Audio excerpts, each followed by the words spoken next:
ಮೇಷರಾಶಿಯವರಿಗೆ April ತಿಂಗಳಲ್ಲಿ ಯಾವ ಯಾವ ವಿಚಾರದಲ್ಲಿ ಎಚ್ಚರಿಕೆಯಿಂದ ಇರಬೇಕು, ಯಾವ ಕೆಲಸವನ್ನ ಮಾಡುವಂಥದ್ದು ಅದೃಷ್ಟವನ್ನ ತಂದುಕೊಡುತ್ತೆ, ಯಾವುದು ನಿಮ್ಮ ಶುಭ ಸಂಖ್ಯೆ ಹಾಗೂ ಶುಭ ಬಣ್ಣ ಅಂತಕ್ಕಂಥದನ್ನ ತಿಳಿಸ್ಕೊಡ್ತಾ ಇದ್ದೇನೆ. ಈ ರೀಲ್ ಕಳೆದೋಗೋದಕ್ಕಿಂತ ಮುಂಚೆ ವಿಡಿಯೋನ ಸೇವ್ ಮಾಡಿಕೊಂಡು ಪೇಜ್ ನ ಫಾಲೋ ಮಾಡ್ಕೊಳ್ಳಿ.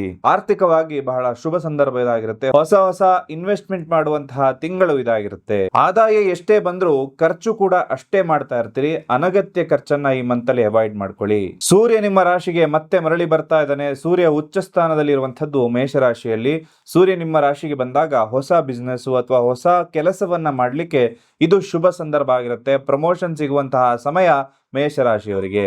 ಏಪ್ರಿಲ್ 15ರಿಂದ ಮೇ 15ನೇ ತಾರೀಕುವರೆಗೂ ಯಾವುದೇ ಕೆಲಸ ಮಾಡಿದ್ರು ಕೂಡ ಶುಭ ಪ್ರಾಪ್ತಿ ನಿಮಗಾಗುತ್ತೆ. ಕೃಷಿ ಸಂಬಂಧಿತ ವ್ಯಾಪಾರಿಗಳಿಗೆ ಅತ್ಯಂತ ಶುಭವಾದ ಸಂದರ್ಭ ಇದಾಗಿರುತ್ತೆ. ಈ ಮಾಸದಲ್ಲಿ ನಿಮ್ಮ ಮಾತಿನ ಮೇಲೆ ಹಿಡಿತವನ್ನ ಇಟ್ಕೊಳ್ಳಿ. ದುಡುಕಿ ನೀವು ಮಾತಾಡಿದಾಗ ಸಮಸ್ಯೆಗೆ ಸಿಗಾಕೊಳ್ಳುವಂತಹ ಸಂಭವ ಇರುತ್ತೆ. ನೀವು ಒಳ್ಳೆಯದನ್ನೇ ಮಾತಾಡಿದ್ರು ಜನ ಅದನ್ನ ತಪ್ಪಾಗಿ ಅರ್ಥೈಸಿಕೊಂಡು ನಿಮ್ಮನ್ನ ದೂಷಣೆ ಮಾಡ್ತಾರೆ. ಹಣ ಇದೆ ಅಂತ ಹೇಳಿ ಖರ್ಚನ್ನ ಮಾಡಬೇಡಿ. ಉಳಿತಾಯದ ಕಡೆ ಕೂಡ ಈ ಮಾಸದಲ್ಲಿ ಗಮನವನ್ನ ಕೊಡಿ. ಈ ಮಾಸದಲ್ಲಿ ನಿಮಗೆ ಅದೃಷ್ಟ ಕೊಡುವಂತಹ ಸಂಖ್ಯೆ 9 ಆಗಿರುತ್ತೆ. ಅದೃಷ್ಟ ಬಣ್ಣ ಕೆಂಪಾಗಿರುತ್ತೆ. ನಿಮ್ಮ ಜೀವನದ ಎಲ್ಲಾ ಸಮಸ್ಯೆಗಳು ಪರಿಹಾರವಾಗಿ ಗುರುಬಲವನ್ನ ಹೆಚ್ಚಿಸೋದಕ್ಕೆ ಈ ಕ್ರಿಸ್ಟಲ್ ಗಳನ್ನ ನಿಮ್ಮ ಕೈಯಲ್ಲಿ ಧರಿಸ್ಕೊಳ್ಳಿ.